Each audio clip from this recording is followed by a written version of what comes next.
again. So, this is the book, the poem that I'm going to be reading to you today. This book is called Wild About Books, and it's all about a librarian like me. That's why I picked it. But I also picked it because it's a story that's told in a poem. There's rhyming words and there's rhythm. So while I'm reading, if you want to think about the rhyming words, you can. You can try to clap along with the rhythm, or you can just listen to the story and see how it makes you feel. Okay? So let's read Wild About Books by Judy Sierra, published by Knopf. Oh, take a look. So it's a big city, and this is the bookmobile going to the library. It started the summer of 2002 when the Springfield librarian, Molly McGrew, by mistake drove her bookmobile into the zoo. Molly opened the door and she let down the stair, turned on the computer, and sat in her chair. At first, all the animals watched from a distance, but Molly could conquer the strongest resistance. So she brought books into the zoo. What do you think the animals are going to do about that? Oh, she's reading them a story.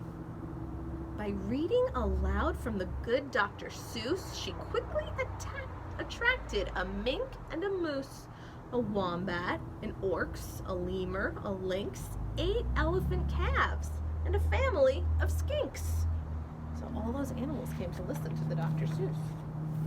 In a flash, every beast in the zoo was stampeding to learn all about this new something called reading. Forsaking their niches, their nests, and their nooks, they went wild, simply wild, about wonderful books. Choosing thin books and fat books and cat in the hat books and new books and true books and heaps of how-to books. Oh, so they're reading all different kinds of books, just like you. Giraffes wanted tall books and crickets craved small books, while geckos could only read stick-to-the-wall books.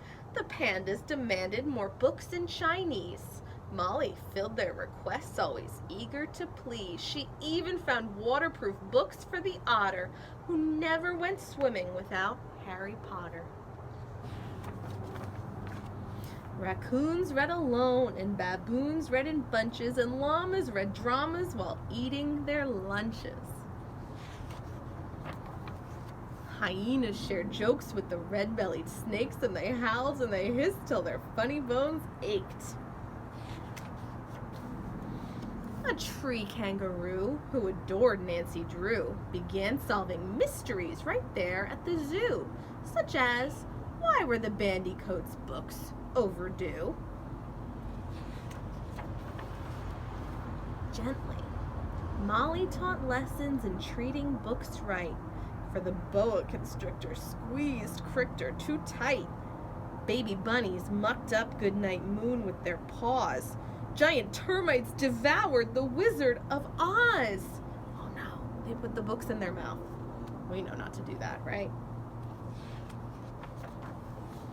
And Bear's love of books was completely outrageous. They licked all the pictures right off of the pages. What do you think Molly will do? Tasmanian devils found books so exciting that soon they had given up fighting for writing. They made up adventures so thrilling and new that the others decided to be authors too.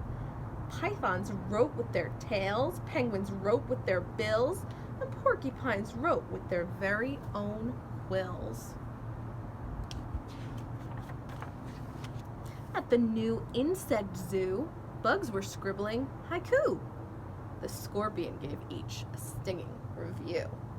I like this page a lot because haiku is actually a special type of poem. We've been talking about poems, so these little bugs are writing poems too. As the cheetah's new novel began to take shape, he read chapters each night to the Barbary ape, and although the gazelle couldn't spell very well, like everyone else, she had stories to tell.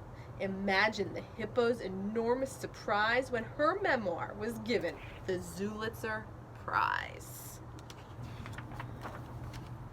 With so many new books, Molly knew what to do. She hired 12 beavers, a stork, and a gnu to build a branch library right there at the zoo. Then the animals cried, "We can't do it ourselves. We can check the books out. We can put them on shelves." And they did, and they do, up to this very day. 3 cheers for the Zoobrary. Hip hip hooray. Now, Zoobrary is a made-up silly word, but it means a zoo at the library. When you visit the zoo now, you surely won't mind if the animals seem just a bit hard to find.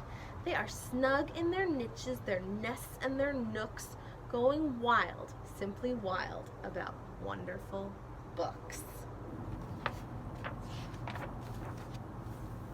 This book is for our favorite doctor, artist, poet, fun concoctor, Theodore Seuss Geisel. So Judy Sarah wrote this book because she loved Dr. Seuss so much. I hope you liked that poem. My favorite part about it is when the animals started to write their stories. They wrote all different kinds. They wrote joke books and stories and how-to, and they built a whole library right there. So, as you keep clicking on, you're going to be able to write your own poems. You can write them using the computer. You can write them using paper, but you can also just say them. It can be a poem that you wrote, a poem that somebody else wrote. You can record yourself and put it on our Flipgrid so you can share your poems with everybody. I hope you liked learning about poetry today. I'll see you soon. Bye.